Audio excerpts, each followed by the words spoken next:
नमस्कार दोस्तों। आज हम बिहार दरोगा का किरण पब्लिकेशन का जो हमारा प्रैक्टिस सेट चल रहा है उसका मॉडल प्रैक्टिस सेट नंबर 7 लेके आए हुए हैं, जो कि बिहार दरोगा में इससे डायरेक्ट प्रश्न देखने को मिलते हैं। तो चलिए दोस्तों, आज का हम सेशन स्टार्ट करते हैं। आज का पहला प्रश्न है, गौतम बुद्ध ने अपनी शिक्षा सामान्य लोगों को डैश भाषा में दी। तो इसका हो जाएगा ऑप्शन नंबर ए, प्राकृत भाषा में दी। अगला प्रश्न है, हर्षवर्धन द्वारा कितने हर्षवर्धन द्वारा कितने संस्कृत नाटक लिखे गए थे? तो इन्होंने 3 संस्कृत नाटक लिखे थे। ऑप्शन नंबर सी हो जाएगा 3। अगला प्रश्न है, प्रसिद्ध कृति प्रसिद्ध कृति अर्थशास्त्र का श्रेय निम्नलिखित में से किस प्राचीन भारतीय विद्वान और रणनीतिकार को दिया जाता है?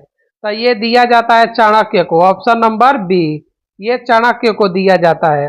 अगला प्रश्न है, दिल्ली के हौज खास क्षेत्र में चोर मीनार डैश द्वारा बनवाई गई। तो जो चोर मीनार बनवाया गया था ये अलाउद्दीन खिलजी के द्वारा बनवाया गया था। इसका चार का सही आंसर हो जाएगा ऑप्शन नंबर ए। आज का अगला प्रश्न है, किस वायसराय के शासनकाल के दौरान भारतीय राष्ट्रीय कांग्रेस की स्थापना की गई थी? तो दोस्तों, भारतीय राष्ट्रीय कांग्रेस की स्थापना 1885 में की गई थी और उस समय जो वायसराय थे वो लॉर्ड डॉफरिन थे। ऑप्शन नंबर 3, उस समय लॉर्ड डॉफरिन थे। भारत में किस क्रांति के साथ आप वासुदेव बलवंत फड़के को संबंध करते हैं? तो वासुदेव बलवंत फड़के को किस किस क्रांति के साथ संबंध करते हैं? तो वो हो जाएगा आपका रामोसी आंदोलन। ऑप्शन नंबर ए, रामोसी आंदोलन। अगला प्रश्न है, 1923 में निम्नलिखित में से किसने स्वराज पार्टी की स्थापना की थी? तो स्वराज पार्टी की स्थापना मोतीलाल नेहरू और सी आर दास ने किया था। ऑप्शन नंबर सी हो जाएगा, मोतीलाल नेहरू और सी आर दास ने किया था। अगला प्रश्न है, 1892 में किस वायसराय के कार्यकाल के दौरान भारतीय काउंसिल अधिनियम पारित किया गया था? तो ये किया गया था आपका लॉर्ड लैंसडाउन के समय में। Option number B, Lord Lansdowne के समय में भारतीय काउंसिल अधिनियम को पारित किया गया था। अगला प्रश्न है, सर्वप्रथम भारतीय राष्ट्रीय कांग्रेस का विभाजन किस वर्ष हुआ था? तो दोस्तों, ये 1907 में इसका विभाजन हुआ था। Option number B. और 1907 में सूरत अधिवेशन हुआ था, इसी अधिवेशन के तहत इसका विभाजन हुआ था। अगला प्रश्न है, छऊ छऊ किस राज्य का प्रसिद्ध लोक नृत्य है? तो ये आपका झारखंड का प्रसिद्ध लोक नृत्य है। ऑप्शन नंबर आपका 4 हो जाएगा। अगला प्रश्न है, नाजी पार्टी का गठन किस देश में हुआ था? नाजी पार्टी, तो दोस्तों नाजी पार्टी का गठन जर्मनी में हुआ था। ऑप्शन नंबर ए हो जाएगा, जर्मनी में।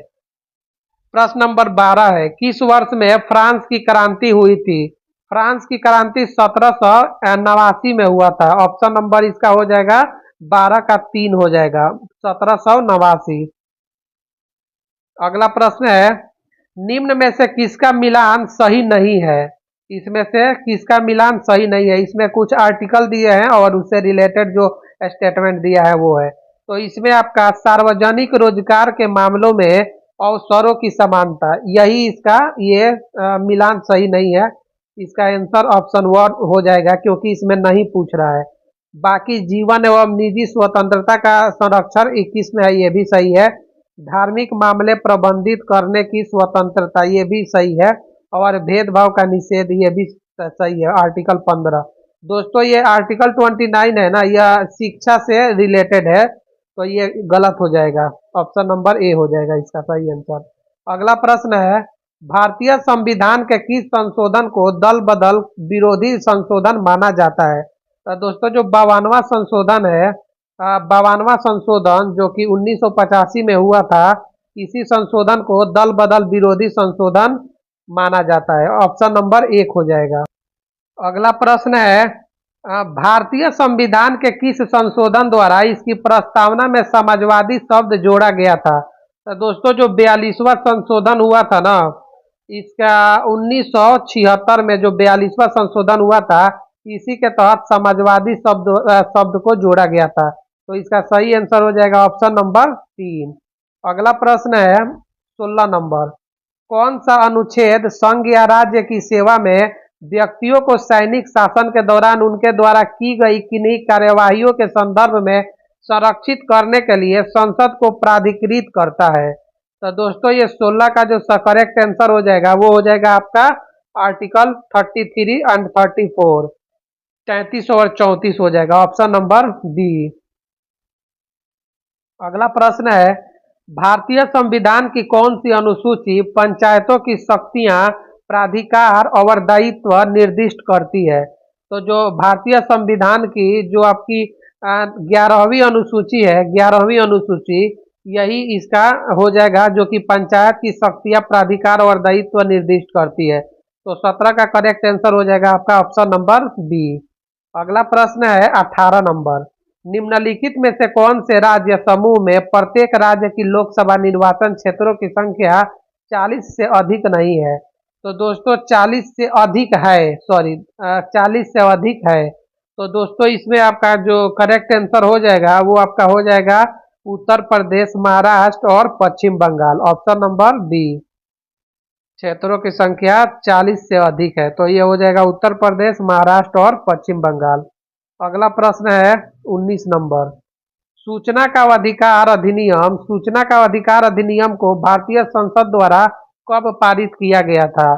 तो इसको हम लोग इसको 2005 में पारित किया गया था। सूचना का अधिकार अधिनियम को 2005 में पारित किया गया था। अगला प्रश्न है 20 नंबर। ग्राम पंचायत निम्नलिखित में से किसके प्रति उत्तरदायी है? तो दोस्तों ये है ना, ये आपका पंचायत समिति और खंड विकास पदाधिकारी के तहत उत्तरदायी है। तो इसका करेक्ट आंसर हो जाएगा ऑप्शन नंबर 4। 20 का हो जाएगा करेक्ट आंसर ऑप्शन नंबर 4।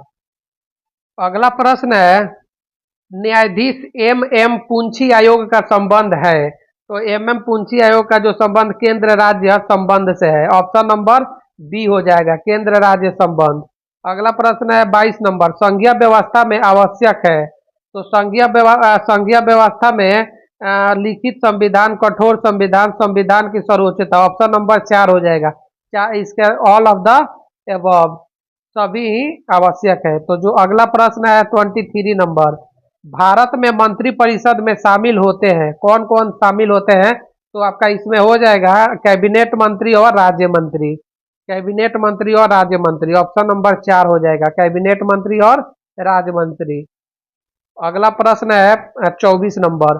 पंचायती राज से संबंधित संविधान की 11वीं अनुसूची में शामिल है? तो दोस्तों 11वीं अनुसूची में 29 विषय शामिल है, ऑप्शन नंबर ए हो जाएगा 29 विषय शामिल है।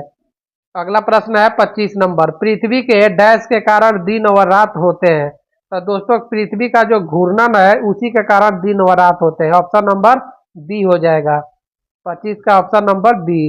रात्रि के समय आकाश में कौन सा ग्रह लाल प्रतीत होता है? लाल मंगल ग्रह प्रतीत होता है, ऑप्शन नंबर 3 हो जाएगा। अगला प्रश्न है परिपूर्ण कृष्ण पिंड वही होता है जो, परिपूर्ण कृष्ण पिंड वही होता है जो, तो इसका हो जाएगा सभी आनुवंशिक विकिरण का अवशोषण करता हो, सभी आनुवंशिक विकिरण का अवशोषण करता हो, ऑप्शन नंबर ए हो जाएगा इसका। अगला प्रश्न है 28 नंबर। यदि आप तूतीकोरिन, पारादीप, कांडला तथा मंगलोर जाते हैं तो आपको निम्न में से होकर जाना नहीं पड़ता है? तो आपका ये हो जाएगा आपका केरल से जाना नहीं पड़ता है, ऑप्शन नंबर 4 केरल से जाना नहीं पड़ता है। अगला प्रश्न है 29 नंबर। भारत के उत्तरी मैदान के बृहद क्षेत्र में प्रसारित मृदा है? तो भारत के उत्तरी मैदान के बृहद क्षेत्र में जो प्रसारित मृदा है, चलिए इसका ऑप्शन देख लेते हैं। तो ये प्रसारित जो उत्तर भारत में जो मृदा है वो सबसे ज्यादा जलोढ़ मृदा है, ऑप्शन नंबर 4। और जलोढ़ मृदा, और इसमें भी दोस्तों ये दो प्रकार के होते हैं। जो नई जलोढ़ मृदा होती है उसे खादर कहते हैं और जो पुरानी होती है उसे बांगर कहते हैं। अगला प्रश्न है 30 नंबर। एशियाई सिंह केवल डैश में पाए जाते हैं? तो जो एशियाई सिंह है जो कि शेर भी कहते हैं, उसको हम गिर राष्ट्रीय उद्यान में पाया जाता है, जो कि गुजरात में है। ऑप्शन नंबर बी हो जाएगा। अगला प्रश्न है, उत्तर से दक्षिण की ओर पश्चिमी घाट की निम्नलिखित पहाड़ियों को व्यवस्थित कीजिए। तो पश्चिमी घाट की जो उत्तर से दक्षिण की ओर जो पहाड़ियां हैं वो आपके हो जाएंगी। 31 का हो जाएगा आपका सिंधु दुर्ग, कुद्रेमुख और ऊटी मनार। ऑप्शन नंबर बी, सिंधु दुर्ग, कुद्रेमुख और ऊटी मनार। अगला प्रश्न है 32 नंबर, भारत का मानक रेखांश जो कि आईएसटी कहते हैं, भारत की मानक रेखांश है, तो ये हो जाएगी आपके 82.5 डिग्री पूर्व। ऑप्शन नंबर ए, 82.5 डिग्री पूर्व। अगला प्रश्न है, निम्नलिखित में से भारत का कौन सा जैव आरक्षित क्षेत्र यूनेस्को द्वारा बनाए गए जैव आरक्षित क्षेत्र के विशाल जाल में भारत से 11वें जैव आरक्षित क्षेत्र के रूप में शामिल किया गया है? तो ये आपका हो जाएगा कंचनजंगा जैव आरक्षित क्षेत्र। ये जो कंचनजंगा जैव आरक्षित क्षेत्र है जो कि ऑप्शन 3 में दिया है, यही इसका करेक्ट आंसर हो जाएगा। अगला प्रश्न है 34 नंबर, सतत ऊर्जा के लिए विनियामक सूचक are I S E R I S E R I S E सतत ऊर्जा के लिए विनियामक सूचक आर आई एस ई किस संगठन द्वारा जारी किए जाते हैं? तो ये विश्व बैंक द्वारा जारी किए जाते हैं। ऑप्शन नंबर बी हो जाएगा, विश्व बैंक द्वारा जारी किए जाते हैं। अगला प्रश्न है, सांसद आदर्श ग्राम योजना का उद्देश्य डैश है। सांसद आदर्श ग्राम योजना का उद्देश्य, तो इसका हो जाएगा सांसद सदस्यों द्वारा गांवों को गोद लिया जाना। गांवों को गोद लिया जाना। ऑप्शन नंबर एक हो जाएगा, 35 का ऑप्शन नंबर ए। अगला प्रश्न है, पांचवी पंचवर्षीय योजना की अवधि डैश है। तो जो पांचवी पंचवर्षीय योजना हुई थी उसकी अवधि 4 वर्ष की ही थी, जो कि 1974 से 78 तक थी। तो इसका correct answer option number B हो जाएगा। अगला प्रश्न है, स्वतंत्रता प्राप्ति के पश्चात भारत द्वारा कौन सा आर्थिक मॉडल अपनाया गया? तो भारत द्वारा मिश्रित अर्थव्यवस्था को अपनाया गया था। ऑप्शन नंबर बी, मिश्रित अर्थव्यवस्था को अपनाया गया था। अगला प्रश्न है 38 नंबर, 38 नंबर, भारत में निम्नलिखित में से किसे द्वितीय पंचवर्षीय योजना के मुख्य वास्तुकार के रूप में जाना जाता है? तो ये जाना जाता है प्रसन्नता चंद्र महाल नोबिस को, जिनको हम लोग पीसी महाल नोबिस भी कहते हैं। प्रसन्नता चंद्र महाल नोबिस। ऑप्शन नंबर डी, 38 का करेक्ट आंसर हो जाएगा ऑप्शन नंबर 4। अगला प्रश्न है, निम्न में से किस कंपनी की टैगलाइन अनुभव निश्चितता अनुभव ऊर्जा है? अनुभव निश्चितता अनुभव ऊर्जा। तो इसका ये हो जाएगा टाटा कंसल्टेंसी सर्विस, जिसको हम लोग टीसीएस कहते हैं। तो इसी का है अनुभव निश्चितता और अनुभव ऊर्जा। ऑप्शन नंबर ए हो जाएगा। अगला प्रश्न है, अविरल धारा मिशन किससे संबंधित है? तो ये नदियों के प्रवाह से संबंधित है। ऑप्शन नंबर बी हो जाएगा, नदियों के प्रवाह से संबंधित है। भारत में खाद्य सुरक्षा के संदर्भ में एमएसपी क्या है? तो एमएसपी जो होता है दोस्तों, ये न्यूनतम समर्थन मूल्य होता है। ऑप्शन नंबर 4 हो जाएगा इसका, 41 का करेक्ट आंसर न्यूनतम समर्थन मूल्य होगा। Option number 4। अगला प्रश्न है 42 नंबर, इनमें से कौन अनौपचारिक क्षेत्र में संपीड़ित है? तो इसमें से एक शिक्षक का ड्राइवर। ऑप्शन नंबर 4, एक शिक्षक का ड्राइवर। अगला प्रश्न है, निम्नलिखित में से कौन सा सार्वजनिक क्षेत्र का उद्यम में मिनी रत्न की श्रेणी में शामिल है? तो ये भारत हवाई अड्डा प्राधिकरण है, भारतीय हवाई अड्डा प्राधिकरण। इसको हम लोग एएआई शायद बोलते हैं इसको इंग्लिश में। तो इसका आपका हो जाएगा ऑप्शन नंबर 3, ऑप्शन नंबर 3। अगला प्रश्न है, जब कोई कार तेज गति से मुड़ती है तो कौन सी भौतिकी घटना लागू होती है? तो इसका आपका हो जाएगा जड़ता। ऑप्शन नंबर ए, जड़ता। अगला प्रश्न है, इनमें से कौन सा रोजमर्रा का घरेलू उपकरण संपीडक कंप्रेसर के आधार पर काम करता है? तो ये हो जाएगा आपका फ्रीज। Option number 4, freeze. अगला प्रश्न है, बाईफोकल लेंस में लेंस का निचला भाग होता है, तो दोस्तों जो बाईफोकल लेंस होता है उसमें अवतल लेंस और उत्तल लेंस दोनों ही होते हैं। तो इसका जो निचला भाग होता है वो आपका उत्तल लेंस होता है और ऊपर वाला भाग अवतल लेंस होता है। तो इसका करेक्ट आंसर हो जाएगा आपका ऑप्शन नंबर ए, उत्तल लेंस। निचला जो भाग होता है वो उत्तल लेंस होता है। अगला प्रश्न है 47 नंबर। सूर्य के प्रकाश के स्पेक्ट्रम को प्राप्त करने के लिए प्रिज्म का उपयोग करने वाला पहला व्यक्ति कौन था? तो ये सर आइजैक न्यूटन थे, ऑप्शन नंबर ए, न्यूटन साहब थे। अगला प्रश्न है निम्नलिखित में से कौन सा उपकरण आर्किमिडीज सिद्धांत पर आधारित है? तो आर्किमिडीज सिद्धांत पर हाइड्रोमीटर जो है यही आधारित है। ऑप्शन नंबर 48 का हो जाएगा ऑप्शन नंबर 3। वायुमंडलीय दाब पर 1 किलोग्राम उसके गलनांक पर ठोस को द्रव में बदलने के लिए जितनी ऊष्मीय ऊर्जा की आवश्यकता होती है उसे डैश कहते हैं। तो जितनी ऊर्जा होती है उसे वाष्पीकरण की गुप्त ऊष्मा कहते हैं। ऑप्शन नंबर 4, वाष्पीकरण की गुप्त ऊष्मा कहते हैं। अगला प्रश्न है 50 नंबर। निम्नलिखित में से कौन सा एक पदार्थ के रासायनिक परिवर्तन के लिए उदाहरण है? तो पदार्थ के रासायनिक परिवर्तन के लिए लोहे का जंग लगना ये भी रासायनिक है, फलों का पकना ये भी रासायनिक है, अंडे का ऑमलेट बनना ये भी, ऑल ऑफ द एबव हो जाएगा दोस्तों, उपयुक्त सभी। अगला प्रश्न है 51 नंबर। जॉन डाल्टन जिन्होंने परमाणु के नाभिकीय सिद्धांत का प्रतिपादन किया उनका जन्म किस देश में हुआ था? तो जॉन डाल्टन का जन्म किस देश में हुआ था यही इस प्रश्न में पूछ रहा है। तो चलिए इसका हम ऑप्शन देख लेते हैं, जो कि ऑप्शन दिया हुआ है नीदरलैंड, इंग्लैंड, ऑस्ट्रिया और फ्रांस। तो 51 का जो करेक्ट आंसर हो जाएगा वो इंग्लैंड हो जाएगा, ऑप्शन नंबर बी। अगला प्रश्न है 52 नंबर।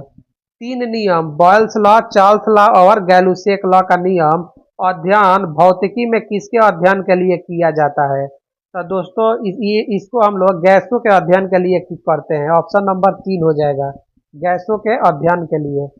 अगला प्रश्न है निम्नलिखित में से किस अम्ल को म्यूरिएटिक अम्ल के नाम से जाना जाता है? म्यूरिएटिक अम्ल। तो दोस्तों जो HCl होता है, HCl हाइड्रोक्लोरिक अम्ल, इसी को हम लोग म्यूरिएटिक अम्ल कहते हैं, ऑप्शन नंबर 3 हो जाएगा। अगला प्रश्न है निम्नलिखित में से कौन सा रोग जीवाणु द्वारा प्रभावित नहीं होता है? जीवाणु द्वारा, तो जो आपका 54 का जो ऑप्शन हो जाएगा ये 3, रूबेला। तो रूबेला जो रोग होता है वो जीवाणु द्वारा प्रभावित नहीं होता है। अगला प्रश्न है निम्नलिखित पर विचार करें और सही उत्तर चुनें। ऑन्कोलॉजी कैंसर का अध्ययन, डर्मेटोलॉजी त्वचा का, दोनों ही सही है, दोनों ही गलत है। तो जो 55 का होगा वो दोनों ही सही है, ऑप्शन नंबर 3 हो जाएगा। अगला प्रश्न है निम्नलिखित पर विचार करें और सही उत्तर चुनिए। अमाशय हाइड्रोक्लोरिक अम्ल बिल्कुल सही है, चींटी फॉर्मिक अम्ल। तो दोस्तों 56 का जो है ये भी दोनों ही सही है, ऑप्शन नंबर 3। अगला प्रश्न है PM10 का अर्थ क्या है? तो दोस्तों PM10 का जो अर्थ है वो कणिका तत्व का व्यास 10 माइक्रोन या उससे कम आकार वाला होता है, ऑप्शन नंबर 3 हो जाएगा। मानव शरीर में होने वाला ल्यूकोडर्मा रोग शरीर के किस भाग को प्रभावित करता है? मानव शरीर में होने वाला ल्यूकोडर्मा रोग शरीर के किस भाग को प्रभावित करता है? तो चलिए इसका ऑप्शन देख लेते हैं। तो ल्यूकोडर्मा रोग जो है दोस्तों ये त्वचा को प्रभावित करता है, ऑप्शन नंबर 1। अगला प्रश्न है वैक्सीन 2 प्रकार के होते हैं, किल्ड वैक्सीन और लाइव वैक्सीन। निम्नलिखित में से कौन सा लाइव वैक्सीन नहीं है? तो 59 का जो आपका हो जाएगा रैबिज वैक्सीन जो है वो लाइव वैक्सीन नहीं है, ऑप्शन नंबर 1 रैबिज वैक्सीन।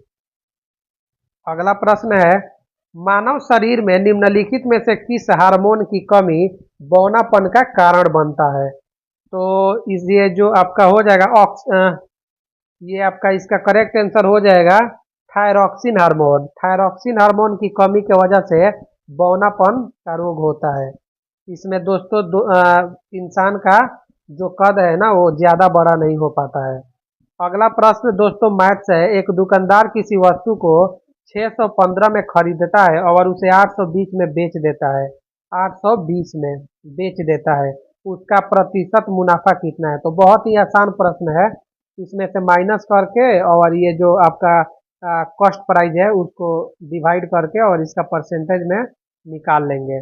तो इसका जो करेक्ट आंसर हो जाएगा वो 33.33 होगा, ऑप्शन नंबर बी।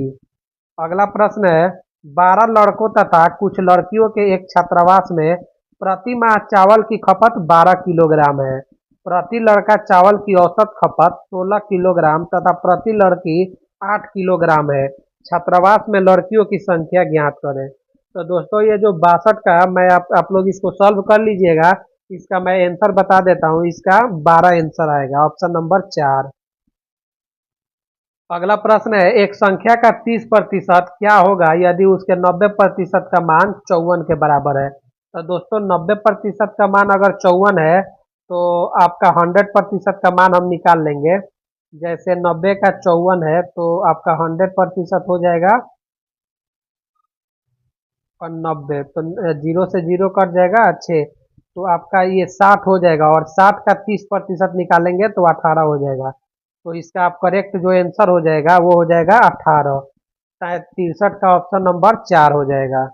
अगला प्रश्न है, 15 आम बेचने में से एक फल विक्रेता 20 आमों का क्रय मूल्य प्राप्त कर लेता है। आम का प्रतिशत ज्ञात करें। दोस्तों 15 आम बेचने से एक फल विक्रेता 20 आमों का क्रय मूल्य प्राप्त कर लेता है। तो दोस्तों ये इसको आप लोग सॉल्व कर लीजिएगा। ये 64 का आपका जो करेक्ट आंसर हो जाएगा, इसमें 33.3% होगा। दोस्तों काफ़ी आसान आसान प्रश्न मैथ के पूछते हैं, वो अगर थोड़ा सा कोई बच्चा ध्यान दे तो पांचों ही प्रश्न कर लेता है। एक हैकर पता लगाता है कि एक व्यक्ति के एटीएम पिन के पहले दो अंक 3 से 8 तक की संख्या में से है और चौथा अंक 0 या 9 है। उस हैकर को पिन का पता करने के लिए कितने प्रयास करने पड़ेंगे। तो दोस्तों ये 65 का आपका 720 हो जाएगा, ऑप्शन नंबर 3। बाकी इसको आप लोग सॉल्व कर लीजिएगा।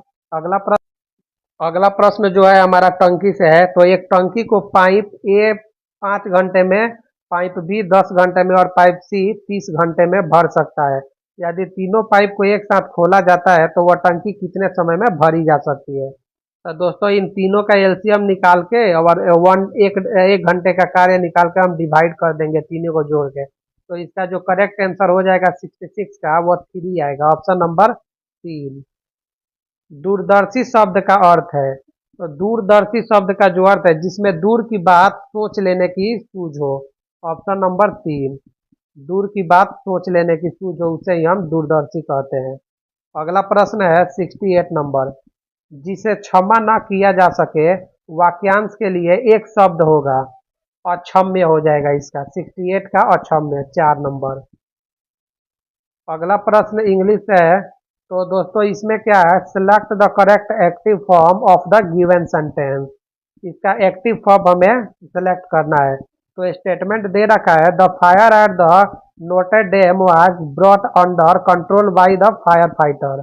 तो इसका हो जाएगा the fire fighter brought the fire at the Notre Dame under control, option number A हो जाएगा। अगला प्रश्न है 70 नंबर, change into direct indirect speech. You said to me what are you doing here. तो 70 का हो जाएगा आपका, you asked me what I was doing here, option number 3। 70 का करेक्ट आंसर ऑप्शन नंबर 3 हो जाएगा। कोई लोअर क्षेत्र किस नदी का क्षेत्र है जहां बालू खनन किया जाता है। तो जो सोन नदी है, कोई लोअर क्षेत्र सोन नदी का क्षेत्र है जहां पे बालू का खनन किया जाता है। तो 71 का करेक्ट आंसर हो जाएगा, ऑप्शन नंबर ए। अगला प्रश्न है, बिहार राज्य सरकार के निम्नलिखित में से कौन सी योजना बालिका संरक्षण से संबंधित है। तो इसमें से आपका हो जाएगा मुख्यमंत्री कन्या उत्थान योजना, ऑप्शन नंबर ए। अगला प्रश्न है, बिहार में सर्वाधिक जनसंख्या घनत्व वाले 3 जिले कौन कौन से हैं, क्रमशः कौन है। तो ये हो जाएंगे शिवहर, पटना और दरभंगा, ऑप्शन नंबर ए। शिवहर, पटना और दरभंगा।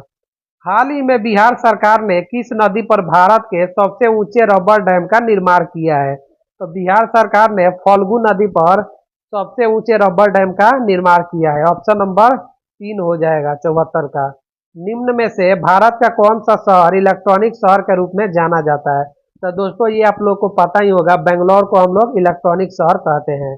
अगला प्रश्न है, निम्नलिखित में से कौन एक सॉफ्टवेयर नहीं बल्कि एक हार्डवेयर है? तो इसमें से अगर आप लोग देखेंगे तो सीपीयू एक हार्डवेयर है। ऑप्शन नंबर 4 हो जाएगा, जो कि इसका आपका फुल फॉर्म होता है control processing unit. Option number 4।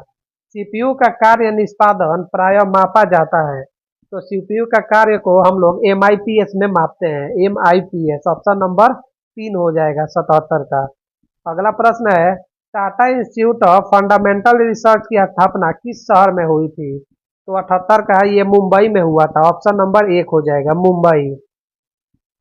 अगला प्रश्न है, पहला आईआईटी 1950 में किस स्थान पर स्थापित किया गया था? तो दोस्तों आप लोगों को पता होगा, पहला जो आईआईटी है वो आईआईटी खड़गपुर है। तो इसको हम लोग खड़गपुर में स्थापित हुआ था। ऑप्शन नंबर 3, 79 का ऑप्शन नंबर 3 हो जाएगा। प्रथम नोबेल पुरस्कार किस वर्ष प्रदान किया गया था? तो 78 का जो ऑप्शन है देख लेते हैं हम। पहला जो प्रदान किया गया था 1901 में किया गया था नोबेल पुरस्कार। ऑप्शन नंबर ए। अगला प्रश्न है, भारत सरकार द्वारा निम्नलिखित में से किस क्षेत्र में महर्षि बादनारायण व्यास सम्मान प्रदान किया जाता है? बादरायण व्यास सम्मान, महर्षि वादरायण व्यास सम्मान प्रदान किया जाता है। तो ये साहित्य के क्षेत्र में प्रदान किया जाता है। Option number B. अगला प्रश्न है, शशि थरूर द्वारा लिखित निम्न में से कौन सी पुस्तक है? तो शशि थरूर द्वारा लिखी पुस्तक है आपका Bookless in Baghdad. Option number B, Bookless in Baghdad. अगला प्रश्न है, उस भारतीय न्यायज्ञ और अर्थशास्त्री का नाम क्या है जिसने We the Nation the Last Decades नामक सर्वश्रेष्ठ विक्रेता पुस्तक द बेस्ट सेलर बुक लिखी है? तो दोस्तों ये हो जाएंगे आपके नानी पालखी वाला। ऑप्शन नंबर बी, नानी पालखी वाला। ऑप्शन नंबर बी हो जाएगा। अगला प्रश्न है, पुस्तक the story of my deportation, the story of my deportation के लेखक इनमें से कौन है? तो 84 का जो करेक्ट आंसर हो जाएगा वो लाला लाजपत राय है। The story of my deportation, Lala Lajpat Rai. अगला प्रश्न है, मानवाधिकार दिवस कब मनाया जाता है? तो मानवाधिकार दिवस 10 दिसंबर को मनाया जाता है। ऑप्शन नंबर डी हो जाएगा, 10 दिसंबर। अंतर्राष्ट्रीय साक्षरता दिवस प्रत्येक वर्ष किस दिन मनाया जाता है? तो दोस्तों अंतर्राष्ट्रीय साक्षरता दिवस 8 सितंबर को मनाया जाता है। तो 86 का ऑप्शन नंबर 3 हो जाएगा। अगला प्रश्न है, इंटरनेशनल रेड क्रॉस सोसाइटी की स्थापना किस वर्ष में हुई थी? तो इंटरनेशनल रेड क्रॉस सोसाइटी की स्थापना 1863 में हुआ था। Option number B. अंतर्राष्ट्रीय न्यायालय की स्थापना किस वर्ष में हुई थी? अंतर्राष्ट्रीय न्यायालय की स्थापना 1945 में हुआ था। Option number 3। और इसका जो मुख्यालय है वो द हेग में है। अगला प्रश्न है, यूएनओ के खाद्य और कृषि संगठन FAO का मुख्यालय कहाँ स्थित है? तो दोस्तों इसका जो मुख्यालय है ये रोम में स्थित है, जो कि इटली की राजधानी है, रोम। अगला प्रश्न है, 90 नंबर। हाफ नेल्सन शब्द किस खेल से संबंधित है? हाफ नेल्सन शब्द, तो दोस्तों ये कुश्ती से संबंधित है। ऑप्शन नंबर 3 हो जाएगा, कुश्ती से संबंधित है। इनमें से कौन सा खेल हमेशा केवल एक खिलाड़ी द्वारा खेला जाता है? तो 91 का आपका हो जाएगा शतरंज। शतरंज ऑप्शन नंबर 4, शतरंज। भारत में खेल दिवस भारत के एक महान खिलाड़ी के जन्म दिन के अवसर पर मनाया जाता है। उस दिग्गज खिलाड़ी का नाम क्या है? तो दोस्तों वो दिग्गज खिलाड़ी थे major Dhyan Chand. Option number 4, major Dhyan Chand. अगला प्रश्न है, sir Dorabji Tata graduate school of social work किस वर्ष में स्थापित किया गया था? बाद में इसका नाम बदलकर the Tata institute of social sciences कर दिया गया। तो इसकी स्थापना जो हुई थी वो 1936 में हुई थी। ऑप्शन नंबर 4 हो जाएगा, 1936 में। बेटी बचाओ बेटी पढ़ाओ के संदर्भ में निम्नलिखित में से कौन सा कथन सही नहीं है? दोस्तों ध्यान दीजिएगा, यहाँ पे नहीं पूछ रहा है। तो 94 का जो आपका हो जाएगा, इनमें इनमें देश के केवल वे जिले शामिल किए गए हैं जिनमें बाल लिंग अनुपात में गिरावट प्रदर्शित है। तो इसका ऑप्शन नंबर 4 हो जाएगा 94 का। अगला प्रश्न है अगला प्रश्न है वन विभाग द्वारा हाल ही में की गई राज्य स्तरीय जनगणना के अनुसार देश में गिद्धों की सबसे अधिक संख्या किस राज्य में है? तो गिद्धों की सबसे अधिक संख्या जो है वो मध्य प्रदेश राज्य में है। ऑप्शन नंबर 3 हो जाएगा मध्य प्रदेश। विश्व सरकार शिखर सम्मेलन 2025 का 12वां संस्करण कहाँ आयोजित किया गया? 12वां संस्करण कहाँ आयोजित किया गया? तो ये आपका हो जाएगा, ये दोस्तों किया गया था दुबई दुबई के संयुक्त अरब अमीरात, दुबई में यूएई के दुबई में। ऑप्शन नंबर ए। अगला प्रश्न है बजट 2025-26 पहल के तहत बिहार में मखाना की खेती को बढ़ावा देने के लिए किस बोर्ड की स्थापना किया गया? तो इसको हम लोग इसका स्थापना किया गया था मखाना बोर्ड। ऑप्शन नंबर बी, मखाना बोर्ड का ही स्थापना किया गया था। अगला प्रश्न है किसे टाइम की वुमेन ऑफ द ईयर नामित किया गया? वुमेन ऑफ द ईयर तो ये नामित किया गया पूर्णिमा देवी वर्मन को। ऑप्शन नंबर 4, पूर्णिमा देवी वर्मन। अगला प्रश्न है आर्थिक सर्वेक्षण 2024-25 के अनुसार फाइनेंस ईयर 2025 में औद्योगिक क्षेत्र की वृद्धि दर कितनी रहने की उम्मीद है? तो ये लगभग 6.2% रहने का उम्मीद है। ऑप्शन नंबर 4 हो जाएगा। अगला प्रश्न है आज का अंतिम प्रश्न है किसने 86वीं सीनियर राष्ट्रीय टेबल टेनिस चैंपियनशिप में पुरुष एकल का खिताब जीता है? किसने 86वीं सीनियर राष्ट्रीय टेबल टेनिस चैंपियनशिप में पुरुष एकल का खिताब जीता है? तो ये खिताब जो है मानुष शाह ने जीता है। ऑप्शन नंबर ए, मानुष शाह ने। दोस्तों आज का हमारा सेशन समाप्त होता है। अगर वीडियो आपको अच्छी लगती हो, आपको लगता है कि आपके लिए ये एक अच्छा प्लेटफॉर्म है, तो आप लोग चैनल को सब्सक्राइब कर दीजिएगा और वीडियो को लाइक कर दीजिएगा और दोस्तों में ज़्यादा से ज़्यादा शेयर कर दीजिएगा। दोस्तों हम हमेशा की तरह डेली एक प्रैक्टिस सेट लेके आते हैं और हमेशा लेते भी आएंगे जब तक कि ये प्रैक्टिस सेट पूरा ना हो जाए। और हमारा एक ज्ञान बिंदु का भी प्रैक्टिस सेट चल रहा है, जो कि बिहार दरोगा के लिए वो भी बहुत ही महत्वपूर्ण साबित होता है। तो उसको भी आप लोग देखिएगा और आज का वीडियो यहीं पे समाप्त होता है। थैंक यू दोस्तों।